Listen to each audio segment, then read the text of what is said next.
nobody better in America to break this down than our foreign policy expert of all time, former governor, Republican governor of Virginia, Jim Gilmore. He was also chairman of the 9/11 Commission, as you know, and ran for president in 2016. And he is with us now to give us his insight and analysis on this very important week at the UN.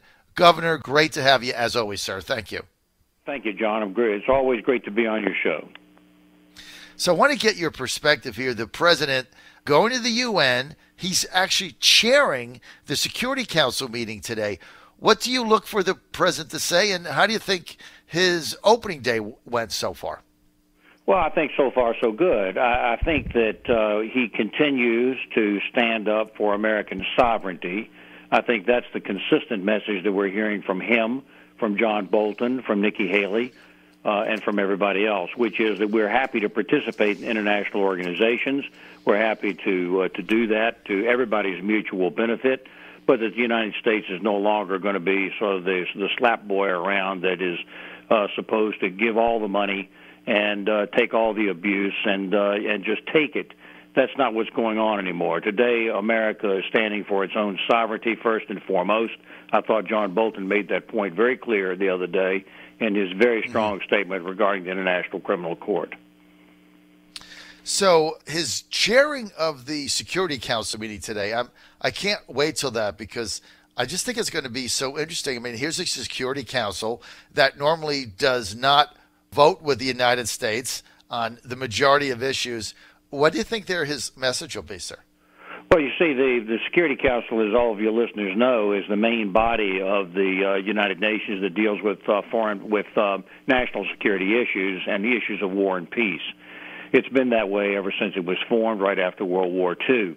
And it's a rotating body except for 5 permanent members, and I believe that's right. And you have to be unanimous if you're going to take an action from the Security Council. Well, China and Russia are both permanent members. That means that any initiative that wants to be taken that might limit their capacity to be aggressive or imperialist, they can just veto.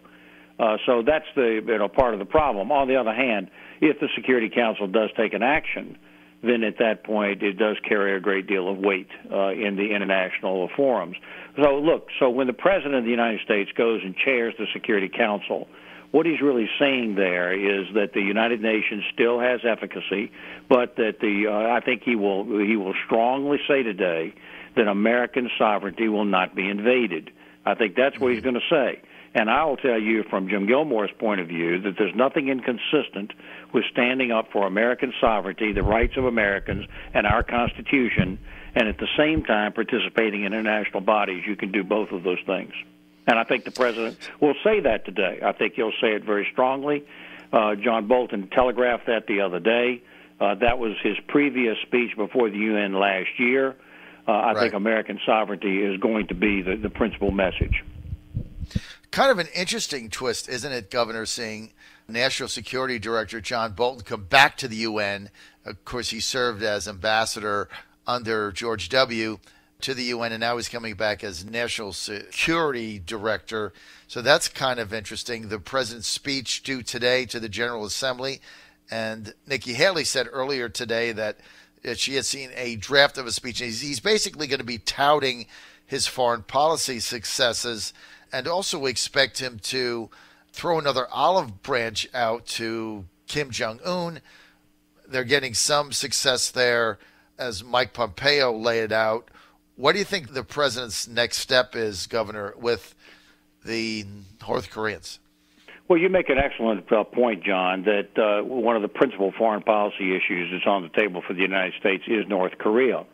And the fact that the United States is resolute that they're going to have to eliminate their nuclear weapons program, their missiles, their ability to strike the United States. And I've written, and I've put it on my webpage, AmericanOpportunity.org, the nonprofit that I operate, AmericanOpportunity.org. I've written some things on the Korean conflict. I think there's a great deal of danger here that the North Koreans will miscalculate, that they will think that they can game the United States, that they will think that they can hold out a lot of olive branches to the South Koreans that are desperately want to try to renew relations. and do something that in the long run is going to be detrimental to the safety of the United States. I don't think that that's America's policy at all.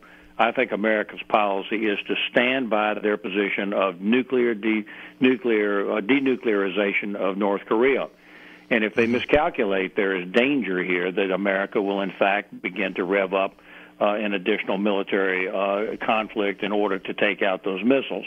In the meanwhile, the United States worldwide is using sanctions as a policy to avoid war. I think what we're seeing is that Trump is doing his best to avoid war. He's willing to take military action in Syria and in other places, and particularly in the Pacific, if the United States sovereign interest demand it. But he's trying to avoid war by using sanctions. And they made it real clear, Pompeo made it real clear the other day, real clear, that the sanctions will not be removed from North Korea. Well, that's a very weak country. They don't have any money. They don't really have very much of anything. So sanctions are really hurting North Korea right now. And they're saying that the Russians and the Chinese are helping the North Koreans evade those sanctions. And I think that a statement in the Security Council may highlight that. But I believe that the President's speech to the General Assembly is once again a way of asserting American leadership under this new regime that's very different from Barack Obama. So basically, again, come back, set the tone. This is going to be the second time he was there. The first time a lot of people didn't know him. They didn't know what to expect. They never thought he would become president. They didn't really study him. But now he's got 19 months in the Oval Office. He's got an agenda that he's pursuing. He's got successes. And so now they're going to lay it out. I'm going to go over some of the bilateral meetings the president's having. And I just want a comment on all of them because you're so dialed in. So I was kind of looking forward to this rapid fire piece of our segment here, Governor. By the way, we're with former governor of Virginia, Jim Gilmore. He was also governor during the 9/11 attack and the chairman of the 9/11 Commission. So, Governor, this is going to be fun. I'm going to give you the bilateral meeting, and you're going to comment on what you think will happen. And we can go rapid fire. So we're going to start with his meetings. I can't wait for this. And by the way, this is totally unrehearsed. But you can only do this with Governor Gilmore. You can't do this with anybody else because they'd be like, who is he meeting with? Okay, so his meetings today. Japan Prime Minister Abe. Very key, because the United States alliance with Japan is the anchor and weight for our foreign policy in the Pacific. Just because you're dealing with South Korea and China doesn't mean you can ignore our best allies, who are Japan. Okay, French President Macron. Well, Europe remains the rock on which American security is based. We can go all the way back to World War II on that, when we addressed the issue of the Nazis in Germany and Europe before we ever went back into the Pacific. So the point is Europe is key. And France is a key ally of the United States, and the president has a good relationship with Macron, and I think the meeting is intended to further that. Okay, South Korean Prime Minister Jae-moon. Well, that's right in the middle of this whole North Korea-China debate, and once again, Japan remains critical to this. But South Korea is playing its own game, it seems to me, at this point. They're trying to create a peaceful situation in North Korea, but they've got to be sure that they're playing on the American team here, because America wants the security of South Korea and always has. But it's very important that South Korea not undercut the American strong position on North Korea, and that's why I think that they have to be meeting and talking all the time. And obviously they just renegotiated a new deal that South Korea was not happy with, because, look, why would you be happy when you cut a deal with President Obama and your trade surplus went up by $3.9 billion? Obviously, you're not going to want that renegotiated, but he's got that done. So now the meeting takes on more of an international flavor than a trade flavor. The president also meeting today with Egyptian President El-Sisi. Now, this is going to be interesting, right? Yeah, and I think that, from my point of view, is controversial, because El-Sisi is not running a democratic country at this point. But on the other hand, they and the Saudis have an alliance in order to try to hold together a coalition against Iran. Iran is the aggressive power here. They're the ones that are trying to conquer, basically, that whole area around Iraq and Syria and Lebanon. The counterweight to that is Egypt and Saudi Arabia. The Iranians also, of course, are encouraging a conflict in Yemen, which is right to the south of Saudi Arabia and threatening them. So this is a really bad situation over there. It can explode into worse situation at any minute. Israel is there too. They're confronting the Russians in Syria. This is a real problem. But you got to talk to al-Sisi and find out exactly what their thinking is, because they're going to operate to protect their interests also. By the way, a word on this trade policy with South Korea, just so your listeners are real clear about this. Everybody knows that we're all Americans are all buying Hyundais now. They're a very popular car. The Genesis, I was just in one over the weekend. It's a very luxurious Korean car. Well, how come that Korea has made such an opportunistic investment into the United States, and people are buying Hyundais all over the place? But yet Lincolns, Ford, Chevrolets, upscale American vehicles can't be sold overseas in an economic way. That's because we've had lousy trade deals. I think the president is simply trying to level the playing field, which, by the way, goes to the question of working people in the Midwest who voted for Trump, put him in the White House. So the goal here is to get working people back to work with better wages, and trade policy is an extension of the foreign policy of the United States. Governor, you're starting to sound like an America First agenda zealot. I'm very impressed, sir.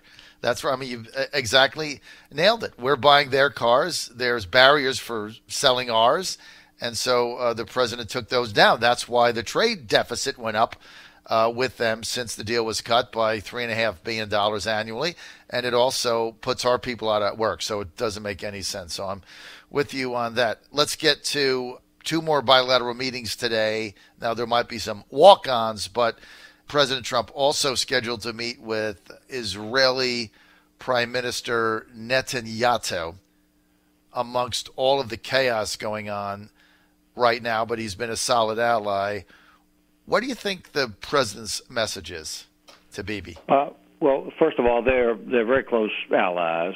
Israel is a very close ally. It remains such. The United States has shown no interest in having any separation between the United States and Israel.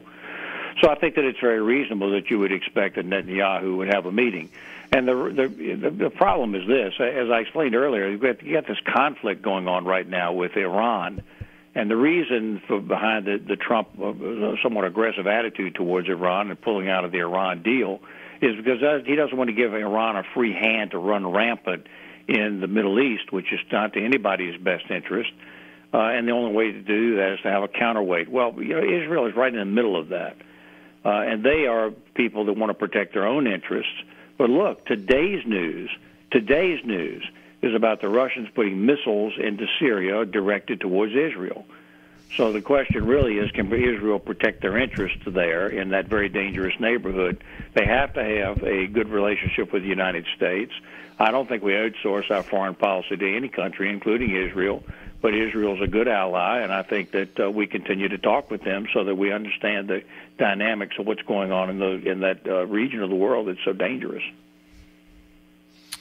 The president also meeting with Theresa May, Prime Minister, United Kingdom. There's been some conflicts there recently. What do you look for in that meeting?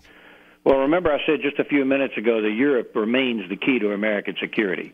If Europe becomes in any way a disjointed, hostile power or invaded power, which the Russians would very much like to do, they would like very much to try to break up the European situation.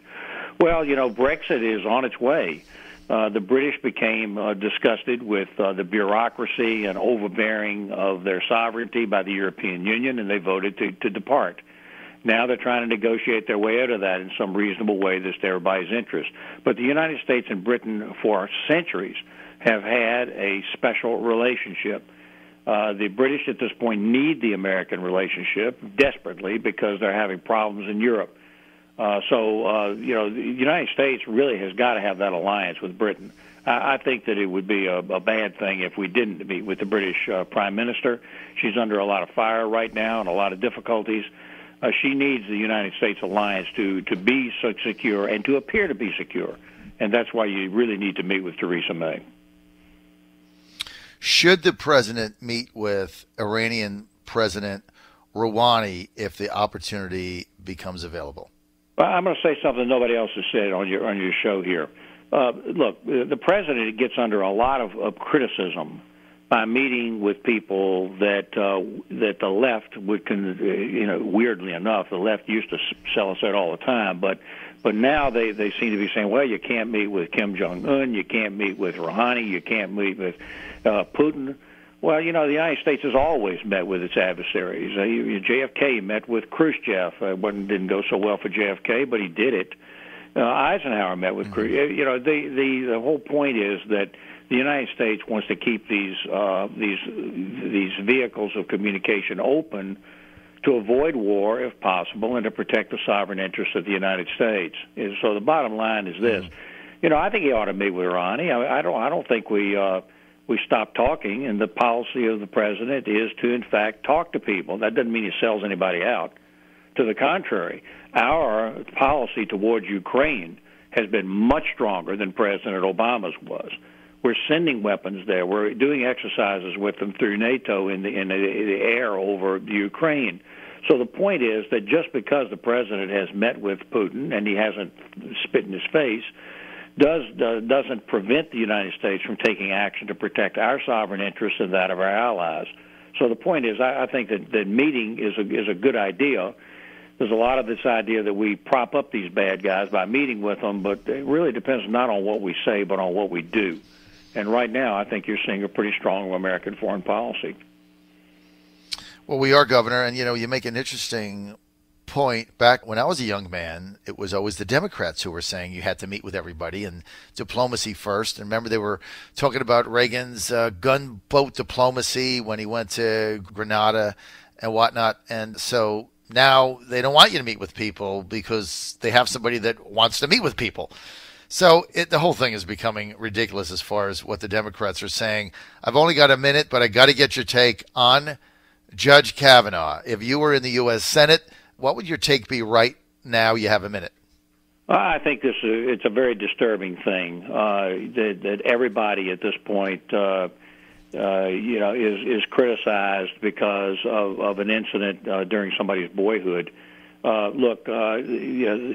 young man at Georgetown High is gone, long gone. He was gone long before this man became a lawyer, became a judge, and began to develop a record as an adult. Seems to me that Judge Kavanaugh is a superbly qualified man, and they ought to vote. I think that's what they're going to do. I think they're going to vote Judge Kavanaugh in, that doesn't mean that we certify everything that a young person does everywhere. We don't do that, but I think that Judge Kavanaugh is going to go in, and I think he should be voted in.